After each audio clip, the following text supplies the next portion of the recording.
Hello and welcome. Today we're going to be talking about The Plague Year, Season 1. It's a new show.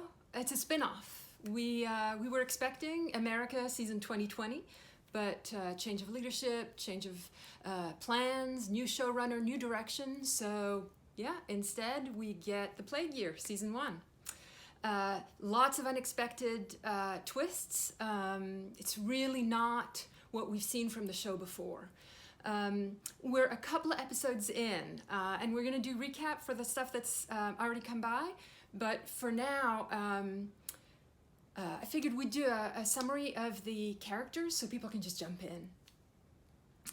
A little background, there's no spoilers in here. It's a pandemic, it's global. The action right now is set in the US, it's set in LA and New York City.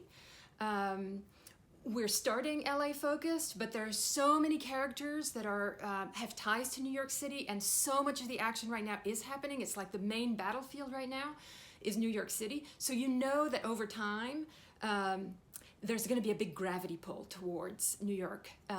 But for now, we're going to start with the cast of characters, which weighs a little more heavily towards Los Angeles and California right now. Okay, so the first character we have, of course, is Mayor Eric Garcetti, Big Daddy Love. He's handsome, he's smart, he's unflappable. He comes on TV every day telling people what's going on. You ask him a question, he understands it. He's full of compassion and humanity and so smart, and he's really getting it done. You get the feeling that he's really going to get us through this.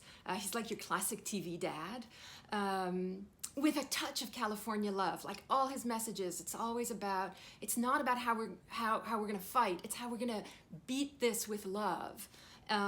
Really an interesting character, and very Los Angeles, very California.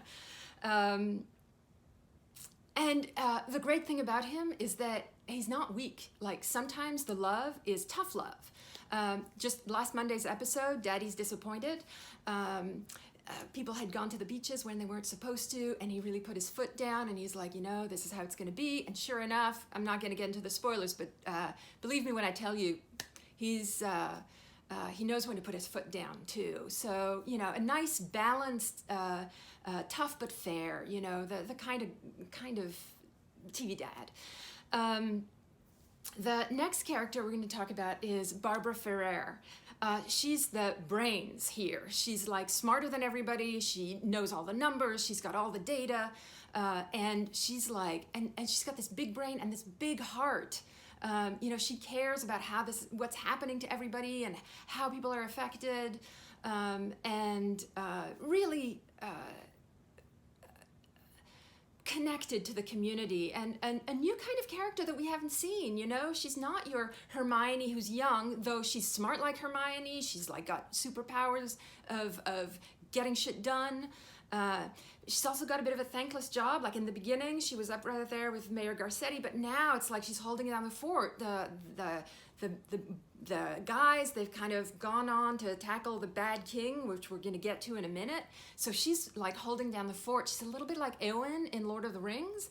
You know, understated character, and then next thing you know, she's like slaying the Lord of the Nazgul. So you got to watch out for Ferrer, and if anybody's going to slay this virus dragon, you know she's like going to be there, and she's going to be doing the slaying.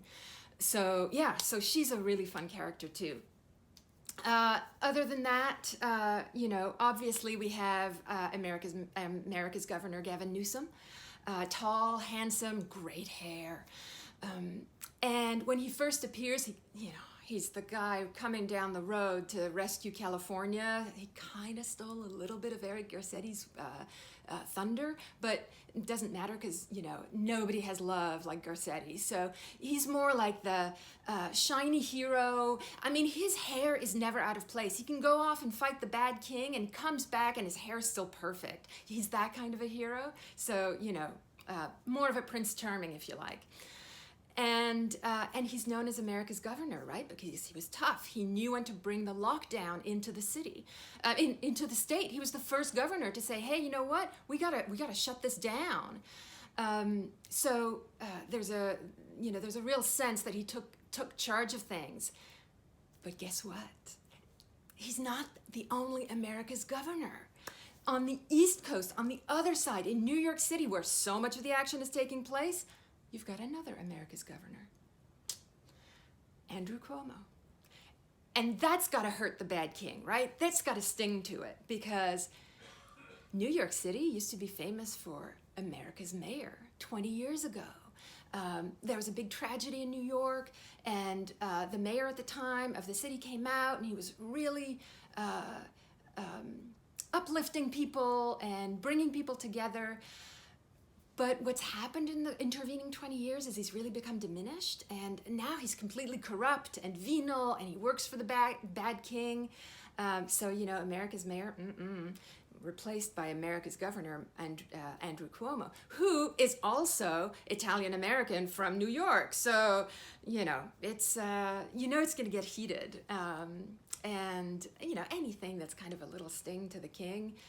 He's just, right now, he's so powerful, and we don't know how. We don't even know if this season is going to be the season that sees us kind of lose the bad king.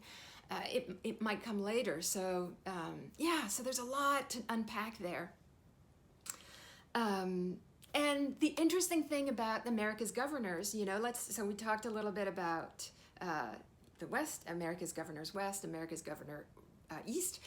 They're like brothers, right? They're fighting the same plague. They're battling the same bad king. They have different strategies. They're different. They're like brothers. And again, not this season, but it's going to come to a head one day. You know that one day one of them's going to want to be on top. And interesting. I already got on to Andrew Cuomo, and I didn't bring the picture. So here we are. Andrew Cuomo, like so New York, right? Rugged. He doesn't have the kind of sleek, shiny of the California, surfer dude governor, but he's so New York. He sounds like a New Yorker. He looks like it. He talks like a New Yorker. He talks tough. He doesn't mess around. He doesn't pretend. There's none of this like dog whistle stuff that you get from the bad king. He's just straight, which is one of the reasons people loved him and love him still. And he is America's governor East. So yes, all exciting characters. So now I think it's time to talk about. So that was our good guys. Now it's time to talk about the bad guys. And today we're really only going to talk about one bad guy. That's the bad king. He's kind of like your fluffy-haired orange dude. That's the wrong fluffy-haired orange king. There we go. That's the one I'm looking for. So, so the bad king, we don't really know how this happened, how he became the leader. He was like the son of a super rich, super powerful duke. And then the duke died, and then he got his money, and then he somehow he got all the power, and he became the king, which was unsettling for a lot of people. And we haven't really come to terms with that. And again, I think that's a subsequent season thing. I don't think that's going away. And, his dad was powerful, he had no love. It's clear, right? Because all he can do now is inflict pain and misery on the people around him. So you really see kind of the difference between a big daddy love, who's like gonna raise a son and a city to be strong and wonderful, and then you've kind of got this, which is stunted and damaged. And really sad, but what's worse than sad right now, it's tragic because people are dying because of his terrible leadership. So, and he's also from New York City. So again, like I said, it's New York City. It's so going to be happening there. And then one last character, he's in the camp of the bad guys, but he's a good guy. And he's our good doctor. He's the prisoner of the bad king. So right now he has to kind of do what the bad king says, but like through it, like he's so honest and so fair. He's like getting messages out to our good governors, but also to just anybody who wants the good information. He's getting it out to them so that they can fight the plague in spite of what, you can even see it. Like he's never out of his height, and it's a really sad proposition, right? I can't think of it. What kind of character other than maybe Princess Leia when she's at the very beginning of A New Hope.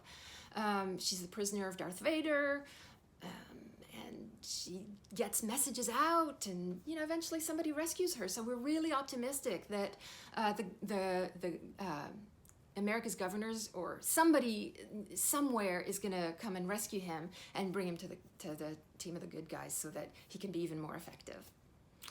So these are the main characters of The Plague Year, Season 1. So much more to cover. It's a real fast-paced show.